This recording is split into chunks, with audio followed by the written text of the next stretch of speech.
কেউ কেউ অলরেডি আবার বলেছে এরা ধর্ম ব্যবসায়ী। এই কথা যেই লোকটা জানিয়েছে মিজানুর রহমান আজহারীর নাম নিয়ে যে এটা ধর্ম ব্যবসায়ী, আপনার ঈমান চলে গেছে। কারণ মিজানুর রহমান আজহারীর নামের আগে একজন আলেম লেখা আছে, আল উলামা ওয়ারাসাতুল আম্বিয়া, আলেমরা নবীর ওয়ারিস। এই কথা বলেন না কেন? অনেক বড় দায়িত্ব তার মাথার উপরে। নবী যে জানিয়েছেন আনা খাবাল খাতামান নাবিয়্যিন লা নাবিয়্যা বাদি, আমি শেষ নবী, আমার পরে কোনো নবী নেই। এ কথার ভেতর একটা ইঙ্গিত আছে, নবী শেষ, তারপরে নবী নেই।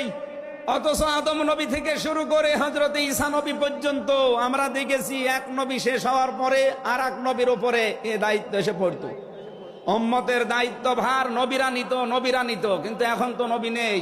যেহেতু ওনার ঘোষণা আমার পরে আর কোন নবী নেই, আমি শেষ নবী, এই হিসাবে নবীজি জানিয়েছেন আল উলামা ওয়ারাসাতুল আম্বিয়া, আমি থাকবো না কিন্তু আলেম থাকবে, এরাই আমার ওয়ারিস, এরাই আমার স্থলাভিষিক্ত। নবীর উপরে কথা বললে যেমন আমল আখলাক আল্লাহ নষ্ট করে দেয়, আলেমদের বিরুদ্ধে আলেমদের উপরে কারো যদি কথা যায় তার পেছনের আল্লাহ সব নষ্ট করে দেবে। অহুম লা ইয়াশউরুন, কখন যে নষ্ট হয়ে যাবে আপনি টেরও পাবেন না। এই জন্য সীমা লঙ্ঘন করা যাবে না, কথা এবং আচরণে আপনারা সাবধান থাকবেন।